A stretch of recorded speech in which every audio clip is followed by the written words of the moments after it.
আসসালামু আলাইকুম রহমতুল্লাহ। আজকে আমরা শিখব 23 নম্বর উপপাদ্য। তো 23 নম্বর উপপাদ্য কি বলতেছে? বৃত্তে অন্তর্লিখিত চতুর্ভুজের যে কোনো দুইটি বিপরীত কোণের সমষ্টি দুই সমকোণ। আচ্ছা, তার মানে বৃত্তের অন্তর্লিখিত চতুর্ভুজ মানে বৃত্তের ভিতরে একটা কি থাকবে? চতুর্ভুজ থাকবে। ঠিক আছে, তাহলে বৃত্তে অন্তর্লিখিত চতুর্ভুজের তার মানে বৃত্তের ভিতরে একটা চতুর্ভুজ থাকবে। তা ওই কি বলতেছে?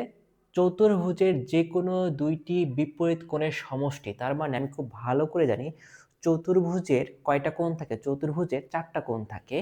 আর ওইখান থেকে কি বলছে? চতুর্ভুজের যে 4টা কোণ আছে সেই 4টা কোণের ভিতরে যে কোনো দুইটা বিপরীত কোণের সমষ্টি দুই সমকোণ। ঠিক আছে, এটা কি বোঝাচ্ছে? তার মানে ধরো আমি এখানে একটা চতুর্ভুজ আঁকাইলাম, যেমন যেমন খুশি তেমন একটা চতুর্ভুজ আমি আঁকাইলাম। এখন এই চতুর্ভুজে কি বলতে? বিপরীত কোণ। বিপরীত কোণ বলতে কি বোঝাচ্ছে? আমি জানি এই কোণের বিপরীত কোণ কোনটা? এই কোণের বিপরীত কোণ হচ্ছে হলো এইটা। আবার এই কোণের বিপরীত কোণ কিন্তু এইটা। ঠিক আছে, বলতেছে কি বৃত্তের ভিতরে যে চতুর্ভুজটা তুমি আঁকাবা তার 4টা যে কোণ, 4টা কোণ তো রয়েছেই। তার মানে আমি যদি এই কোণ চিন্তা করি, এই কোণের বিপরীত কোণ কোনটা? এই কোণ। এই দুই কোণের সমষ্টি হবে দুই সমকোণ অথবা কি 180 ডিগ্রি। এইটা আমাকে কি করতে হবে? জ্যামিতিক পদ্ধতির মাধ্যমে আমাকে প্রমাণ করতে হবে। ঠিক আছে, তাহলে প্রথমে কি করব? আমি প্রথমে একটা বৃত্ত আঁকাই।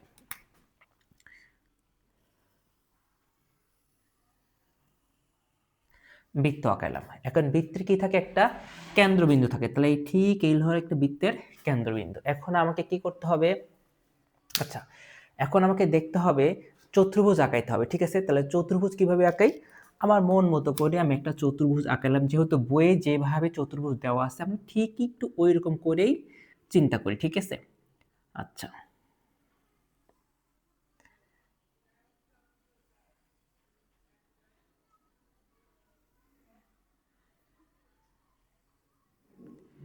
এই হইলো আমার কি একটা বৃত্তের ভিতরে চতুর্ভুজ। ঠিক আছে, এখন নামগুলা দিই। এইটা এ, এটা বি, এইটা সি, এইটা হলো ডি। ঠিক আছে, আচ্ছা, এখন এইটা কি? ও কেন্দ্র বিশিষ্ট একটা বৃত্ত না? আচ্ছা, এখন এই হইলো আমার প্রমাণ করতে হবে কি এই কোণ আর এই কোণের সমষ্টি হবে 180 ডিগ্রি। আবার এই কোণ আর এই কোণের সমষ্টি হবে 180 ডিগ্রি। আমি একটু চিহ্নিত দিলাম, এটা ক্রস দ্বারা বোঝাচ্ছি। ঠিক আছে, এটা রাইট, এটাও রাইট। তার মানে এটা বিপরীত, এ কোণের বিপরীত কোণ হচ্ছে সি এবং ডি কোণের বিপরীত কোণ হচ্ছে বি, অথবা আমি এটাও বলতে পারি সি কোণের বিপরীত হচ্ছে এ এবং বি কোণের বিপরীত হচ্ছে হলো ডি। দিন শেষে একই কথা। আচ্ছা, এখন কি করব? আমাকে বিশেষ নির্বাচন, তারপরে হচ্ছে হলো অঙ্কন এবং প্রমাণ। ঠিক আছে, তাহলে আমি কি করব না? বিশেষ নির্বাচন এবং অঙ্কনটা করব না। এখন একটা জিনিস দেখে নাও, আমাকে কি করতে হবে? আমি খুব ভালো করে জানি আমাকে এই যে কেন্দ্র আছে এই কেন্দ্রের সাথে এ যোগ করব আর এই কেন্দ্রের সাথে সি যোগ করব। ঠিক আছে, এতটুকুই হলো আমার কাজ। এবার অঙ্কনে লিখে দিব কি ও এ আর ও সি আমি যোগ করি। তাহলে কি করব? এখন আমি প্রমাণে যাচ্ছি।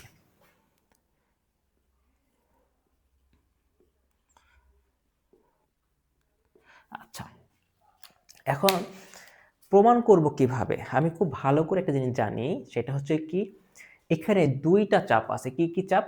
এ ডি সি এবং এ বি সি। আমি এটাও খুব ভালো জানি যে চাপ থাকলে একটা চাপ তৈরি আছে। এইখানে আমার কয়টা চাপ আছে? আমার দুইটা চাপ আছে। দুইটা চাপ থাকা মানে আমাকে খুঁজতে হবে কি বৃত্তস্থ কোণ এবং কেন্দ্রস্থ কোণ খুঁজতে হবে। ঠিক আছে, আমি যদি ও এ আর ও সি যোগ না করতাম তাহলে কি আসতেছে? আমি এই বৃত্তস্থ কোণ, এটাও বৃত্তস্থ কোণ, এটাও বৃত্তস্থ কোণ, এটাও বৃত্তস্থ কোণ। তার মানে টোটাল আমার 4টা বৃত্তস্থ কোণ আছে। আচ্ছা, বৃত্তস্থ কোণের সাথে কার সম্পর্ক আছে? বৃত্তস্থ কোণের সাথে তোমার কেন্দ্রস্থ কোণের সম্পর্ক আছে। তাহলে আমাকে কি করতে হবে? এখন বৃত্তস্থ কোণের জন্য আমাকে কেন্দ্রস্থ কোণ বানাইতে হবে। তাহলে বানাবো কি করে? তাহলে অবশ্যই আমাকে ও সি এবং ও এ যোগ করতে হবে। এই কারণে আমি কি করলাম? ও এ এবং ও সিটা আমি যোগ করছি। ঠিক আছে, আচ্ছা, তাহলে আমি তো জানি কয়টা চাপ আছে। আমি একটু এখানে লিখতেছি যে চাপ হচ্ছিল আমার দুইটা। কি কি চাপ? একটা হলো এ ডি সি আর একটা হলো এ বি সি, এই দুইটা হলো আমার চাপ। তাহলে আমি কি লিখতে পারি যে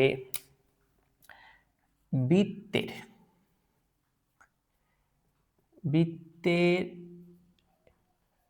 একই চাপ, যে কোনো একটা চাপ নেই, বৃত্তের একই চাপ এ ডি সি, আচ্ছা এ ডি সি এর উপর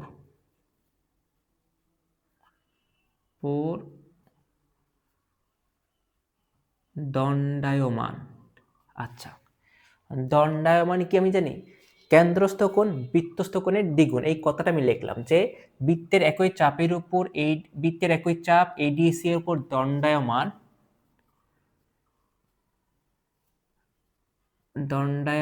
কেন্দ্রস্থ কোণ কোনটা? এইটা। তার মানে কি এডিসি এই চাপের উপরে এইটা হলো কি কেন্দ্রস্থ কোণ, আর এইটা হলো কি এখন বৃত্তস্থ কোণ। তাই লিখতে পারি কেন্দ্রস্থ কোণ হচ্ছে হলো কেন্দ্রস্থ, আচ্ছা এই কথা একটু এখানে না লিখি, তাহলে কেন্দ্রস্থ কোণ বৃত্তস্থ কোণের দ্বিগুণ। আচ্ছা, অর্থাৎ এটাকে কেন্দ্রস্থ কোণ না? আচ্ছা, কেন্দ্রস্থ কোণ যদি হয় তাহলে আমি লিখতে পারি কেন্দ্রস্থ কোণ কি এ ও সি ইকুয়াল বৃত্তস্থ কোণ না 2, আচ্ছা বৃত্তস্থ কোণ কি আসলে এ বি সি। আচ্ছা, আমি তো জানি কেন্দ্রস্থ কোণ, তাহলে কেন্দ্রস্থের পরিবর্তে আমি এই কথা লিখতে পারছি এ ও সি, এটা তো কেন্দ্রস্থ কোণ। একটা জিনিস ভালো করে দেখো, কেন্দ্রস্থ কোণ আছে ভালো করে, এটাকে প্রবৃদ্ধ লিখতে পারি না? প্রবৃদ্ধ কেন লিখলাম? আমি জানি প্রবৃদ্ধ মানে কি 180 থেকে বড় কিন্তু 360 থেকে ছোট হওয়া লাগবে, সেই কোণকে প্রবৃদ্ধ কোণ বলে। তাহলে এটা কি প্রবৃদ্ধ কোণ কিনা দেখো তো। আমি যদি মনে মনে এটা দিলে একটা সরল রেখা চিন্তা করি কেন্দ্র দিয়ে, তাহলে দেখা যাচ্ছে কি আমার এইখানকার অংশ এখানকার অংশ কি বেশি না? তাহলে কি 180 থেকে বেশি? সেই জন্য আমি কি লিখলাম, উল্লেখ করলাম প্রবৃদ্ধ কোণ এওসি সমান সমান 2ABC। ঠিক আছে, আবার কি লিখতে পারি এই কথাটা, যে আবার চাপ কয়টা আমার? চাপ হচ্ছে হলো দুইটা, একটা চাপ চলে গেছে আরেকটা চাপ থাকে। আবার বৃত্তের একই চাপের উপর, আচ্ছা বৃত্তের একই চাপ কি হচ্ছিল এ বি সি এর উপর দণ্ডায়মান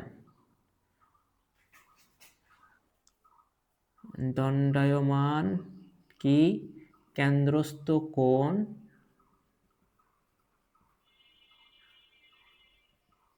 বৃত্তস্থ কোণের দ্বিগুণ। ঠিক আছে, আচ্ছা তাহলে আমি কি লিখতে পারি, অর্থাৎ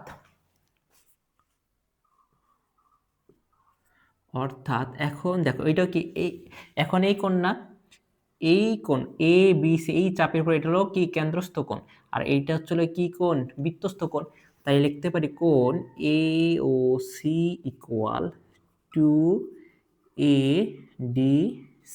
ঠিক আছে, আচ্ছা তাহলে এইটাকে দিব হইল 1 নং আর এইটাকে দিব হইল 2 নং। ঠিক আছে, আচ্ছা দেওয়ার পর একটা জিনিস দেখো, আমি তো জানি বৃত্তের কেন্দ্রে কত ডিগ্রি কোণ উৎপন্ন করে? বৃত্তের কেন্দ্রে 360 ডিগ্রি কোণ উৎপন্ন করে। তার মানে এটাও কেন্দ্রস্থ কোণ, নিচেরটাও কেন্দ্রস্থ কোণ। একটা হলো প্রবৃদ্ধ আর একটা কি প্রবৃদ্ধ না, কিন্তু দিন শেষে ওরা কত ডিগ্রি কোণ উৎপন্ন করতেছে? 360 ডিগ্রি। তাহলে আমি কি এই কথা লিখতে পারি যে প্রবৃদ্ধ কোণ কি এ ও সি, আর এটা কি শুধু কি কোণ? এ ও সি, এই দুইটা কোণের সমষ্টি কত ডিগ্রি?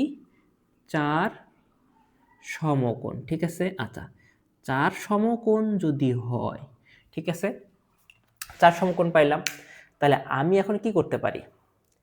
1 এবং 2 যোগ করি, দেখো 1 প্লাস 2 হতে পাই। এন্ড কি পাও দেখো, তাহলে কি প্রবৃদ্ধ এওসি এবং কোণ এওসি এই দুই কোণের পরিবর্তে দুইটা যখন আমি যোগ করতেছি দুইটার পরিবর্তে লিখতে হবে কত 4 সমকোণ।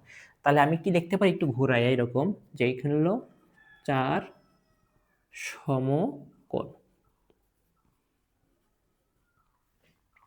তাহলে এখানে কি লিখবে এখন লিখবে কি কোণ 2ABC আর এটা কি 2ADC। আচ্ছা এখানে আমি এখানে টোটা দিয়ে দিই ADC। আচ্ছা এখান থেকে আমি কি করব এখন 2 কমন নিই। 2 যদি কমন নিই থাকে কত ABC আর একটা কি ADC ইকুয়াল 4 সমকোণ। ঠিক আছে। আচ্ছা তাহলে এখন এই 2 ওই পাশে নিয়ে গেলে দেখো 4 সমকোণ, 4 সমকোণ কত 360 ডিগ্রি। 360 ডিগ্রির সাথে 2 যদি ভাগ করো তাহলে হলো কত 180 ডিগ্রি। তাহলে 180 ডিগ্রি কি বলা হয় 2 সমকোণ। তাহলে আমি কি লিখতে পারি এখানে 2 সমকোণ। আর এখানে কি কোণ আসতেছে এখন কোণ আসতেছে ABC যোগ ADC।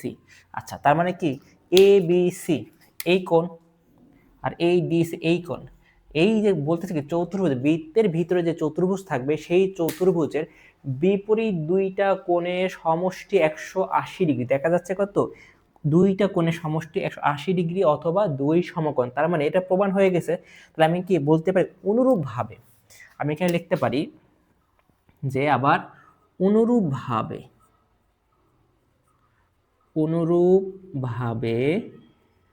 কি DAB যোগ DCB ইকুয়াল 2 সমকোণ। তো এটা হচ্ছিল প্রমাণ। তো আমি বইয়ের ভিতরে অনেক কিছু লেখা আছে সাইড নোট, আপাতত আমাদের মেইন টার্গেট হচ্ছে আমরা যদি সাইড নোটের দিকে লক্ষ্য করি বিভিন্ন জিনিস যদি লক্ষ্য করি সেক্ষেত্রে দেখা যায় আমাদের অঙ্কটা একটু এলোমেলো বা একটু নিজেদের কাছে কনফিউজ তৈরি হয়। তার চাইতে আমাদের কাজ হচ্ছে প্রথমে আমরা ভালো করে শিখি যে এটা বুঝছি কিনা। আমরা যদি ভালো করে বোঝার চেষ্টা করি হ্যাঁ আমরা এই জিনিসটাই বুঝতে পারছি, দেন তুমি একবার দুইবার তিনবার প্র্যাকটিস করো।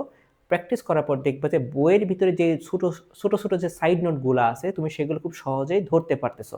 তবে অবশ্যই তোমাকে এই 23 নম্বর উপপাদ্য প্রমাণ করতে গেলে তোমাকে কি করতে হবে বৃত্ত সংক্রান্ত যতগুলো উপপাদ্য আছে যেমন 23-এর আগের উপপাদ্য কি সেইটা তোমার যদি ভালো করে জানা থাকে তাহলে তুমি কি খুব সহজেই সমাধান করতে পারবে। মানে সৃজনশীল যতগুলা জ্যামিতিক প্রমাণ থাকবে সেগুলো তুমি খুব সহজে সমাধান করতে পারবা। ঠিক আছে। তো আশা করি এই 23 নম্বর উপপাদ্যটা তোমরা ভালোভাবে বুঝতে পারছো।